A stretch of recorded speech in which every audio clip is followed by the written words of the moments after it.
Hey guys, welcome back. My name's Stu, and this is Upstop Slopes for Rollercoaster Tycoon Classic, a custom scenario from Lurker.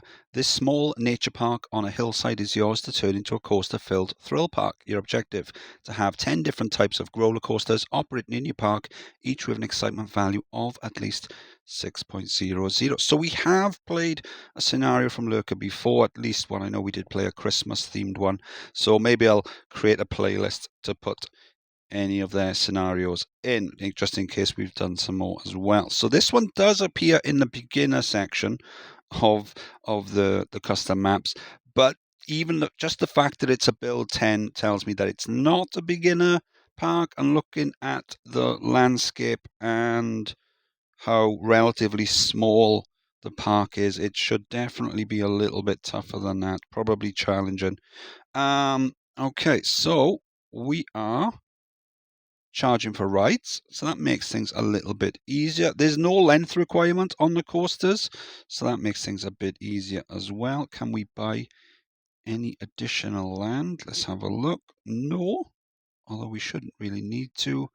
No rides either. Okay, let's have a look at the rides then. We've got some transport rides. Good selection of gentle rides. Oh wow, loads of coasters unlocked. We'll come back to that. Some thrill rides, water rides. Ooh, water coaster, that's handy because we've got some water there. And a good selection of shops. Do you know what? We've got so much already, and we probably don't need it, but let's put our research into roller coasters. Let's have a better look at the roller coasters that we've got. So, 1, 2, 3, 4, 5, 6, 7, 8. Counting with Stu. 9, 10, 11, 12, 13, 14, 15, 16, 17, 18, 19. Maybe you wouldn't pick that one. So at least 18 coasters unlocked already. Wow. Lurker is spoiling us. So I do like the fact that you haven't got to bother researching all the boring stuff, shops, that sort of thing. Anyway, there's tons of flat rides, so if you want to concentrate on putting some of those down in order to get more guests in, so that when you build a coaster, you've got a lot of guests going on it, so you can earn big money to fund the rest of your building, then you can do that. And we probably won't need to bother with that though. So yeah, I'm going to keep the paths the same. Put toilets, kiosks down on junctions, major corners, that sort of thing. And yeah, start building out the coasters, and hopefully we shouldn't have any problems. October, year one, and you know me. If there's a cliff and I've got a corkscrew, we're going to have a bat wing going off it. So let's have a look then. We've come in, toilets and kiosks on junctions, corners, that sort of thing, like I usually do. We've got a water coaster down, but the excitement's only 5.49, so it's not quite hitting the requirements. I don't really mind, to be honest. It's fine. We're probably going to interact it with some other coasters in future, so I'm happy with that. I'm not going to bother fiddling with it just yet. We might later on. And every time we interact it with a new coaster, all I'll do is I'll just come in, I'll toggle the chain left, and then that way I'll put it back into retest. And who knows, maybe the extra excitement boost from the interactions will take it up and over the 6. So then just over here, then you've seen me building these sorts of coasters before. It launches out into the Batwing, comes back around. We've got a corkscrew then, or a couple of corkscrews, and then back to the station. Except what I did with this one is we left it on continuous circuit mode. Then we put it onto 2 laps. Then we switched it into powered launch. So instead of just doing the 1 lap, it then goes into the 2 laps. So as you can see, it's got 8 inversions. That gives it a nice bit of extra excitement. And what that'll do as well is it'll take a bit longer. Guests will be in the queue a little bit longer. They'll be off the main path, so we shouldn't have any problems with overcrowding, or less problems anyway with overcrowding. And then we've got a little wild mouse just here called Mouse House. Did we have a look at the name of that one? So this one, the corkscrew, so because it's got a bat and is on top of a cliff, I was looking at sort of bat related things, and you know how we've always got these weird and wonderful what they call it, colloquial names. Is it colloquial names? No, collective names for things like groups of animals, like herds. Sometimes like a herd of elephants is a bit boring. Sometimes didn't they call it something like a parliament of elephants or something? So in this case, I looked it up, and apparently, usually they'll call it like a roost or a colony of bats, but sometimes they'll even call it a cauldron of bats. So I like that. I thought that was cool. Nothing so eloquent with the wild mouse. It's just called Mouse House. Just that very, very simple design. So it comes up, drops down under the station, back around, and then back to the station. Cool. And then we've got a vertical drop just over here. So it's a very simple design. It just comes up. Then it's got a holding brake. And guess what? We found some caves. Amazing. It'll never cease to amaze me how many times we find caves in our parks. But so we've made good use of those. So it comes up. Oh, that's not very good. We'll have to have a play about with. Let's have a look. We'll have a play about with the maximum waiting time. Let's see if we can send that second train out a little bit quicker, and then hopefully it won't be stopping on the brakes just there. And then is that it? Yeah, that's it. So one of the things I like doing with these sorts of build 10 is trying to get some of the coasters to be very small. And then what that means then is that the space I save on those small ones means I've then got a lot more space to use on some of the coasters that we want to run bigger and better designs with. So that's the plan anyway. We'll just carry on as we are. We've got 4. Well, I say 4. It's more like 3.5 with the water coaster, but we will get there with that one. So yeah, we've got 3.5 coasters. Let's carry on and see what we can do in year 2. October, year 2, and we've got a bit of coaster spaghetti. I am going to change the colour of that Giga Coaster as well, because it's kind of clashing with the Lim Coaster that you've just seen, and the Giga Coaster is still testing. So, but we won't look at that too much now. So, what have we got? This red one as it's come up here. So we've got a flawless coaster. So over the last few weeks, I've been on holiday, and one of the theme parks that I visited was Tivoli Gardens, and they've got a B&M flawless there called Demonen. So I presume means demon. So it's not a recreation by any stretch of the imagination, but there are a few things in it that sort of inspired me for this, like the bridges and things like that, and the color scheme. So not that much. And I know like a weird section that's at the top, which doesn't really look like the one in Tivoli Gardens, but you'll have to bear with me. You can't do exact recreations, and even if you could, I wouldn't be able to do them. But yeah, we're trying. So decent excitement on that. Guess loving it. We'll have a quick look at the Giga Coaster later. How is the water coaster doing? So I've extended it out slightly. We've added a observation tower just there, because one thing that we did do, unfortunately, the one in Tivoli Gardens was broken down, but when we visited Groneland in Stockholm, they had a Starflyer, which is those huge towers with little chairs held on by chains that you go up and swing you around. And the views from the top were absolutely incredible. It's not a scary ride. As long as you're okay with heights, it's not a scary ride. But the views are incredible. And, if you ever get a chance to go on one, I do recommend it. If you're in a place where you think that there would be a good view, I do recommend it. Let's have a look at the water coaster. It's called, we've seen the name of it. We're up to 5.93, so we're not far off. What might be worth doing is when is just retesting it every once in a while, because you never know. The weight of the guests does change slightly. So if you get a boat that's particularly heavy, it might give you slightly better excitement stats. So we'll try that. We've got the Lim coaster just over here. So it's mainly to add a fairly small footprint coaster over in this section, and also provide an interaction with the water coaster. So in Cedar Point, which is a park I've never been to. They've got a coaster at the front of the park called Gatekeeper, or one that interacts at the front of the park called Gatekeeper. We've got one called Welcome Wagon, which I think is quite cool. So decent stats on that. So I did have to lower the launch speed a little bit to get the intensity down. We did have a quarter loop at the top. So as it was going up, it was slightly hitting that quarter loop, triggering another inversion. So we had to get rid of that. And then, so I suppose, assuming we haven't got anything else up here, we'll just have a look at the Giga Coaster now. So we've gone multi-launch. So it boosts up into this little hill, drops back down, up onto the back hill, and then comes back down. Does the boosts again, and then that puts it all around the track. Little interaction there, again with the bat wing, and little action with the water coaster. Oh, there you go. You can see it just failing now. Hopefully once it's running with guests, it'll still do that.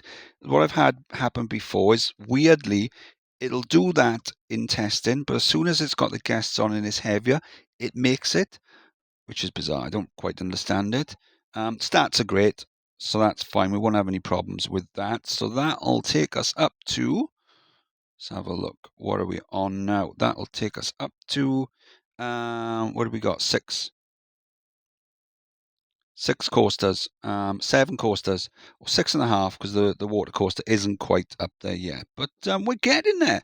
Another year or so, and we will be fine. October, year 3, and the spaghetti has intensified. We've got loads of coasters now, so that's pretty cool. Let's have a look at the water coaster. 6.01. I'm not even sure how that happened.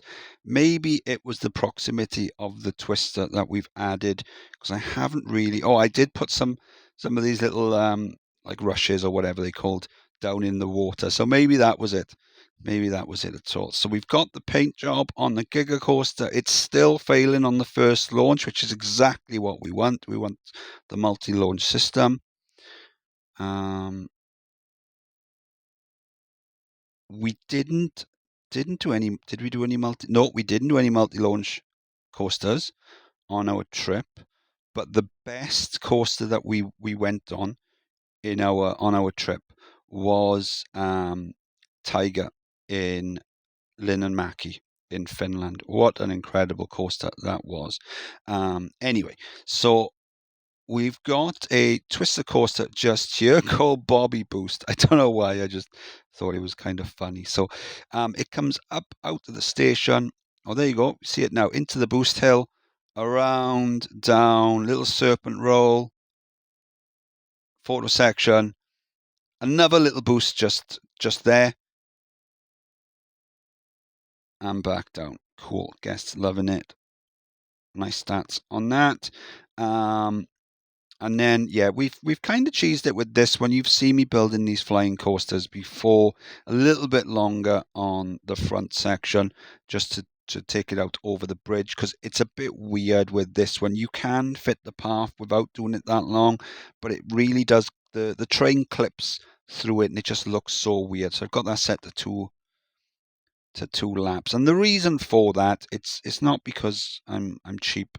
I mean, I am, but what I wanted to do is I wanted to save as much space in this section of the park for a nice big coaster. I'm not sure what sort yet. It'll be some sort of wooden coaster, so we're either gonna go for obviously the normal wooden coaster, or we're gonna go for the side friction, because I did ride a few of those. We rode the one in, I can't remember the names.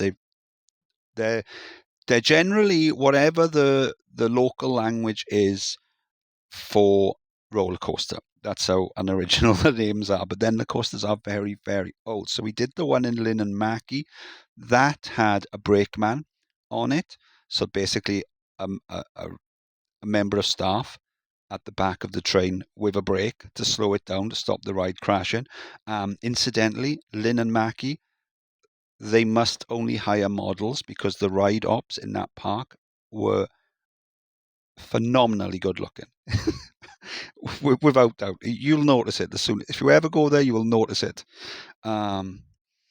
What else? And also we went to Bakken in Denmark, and that one was shut.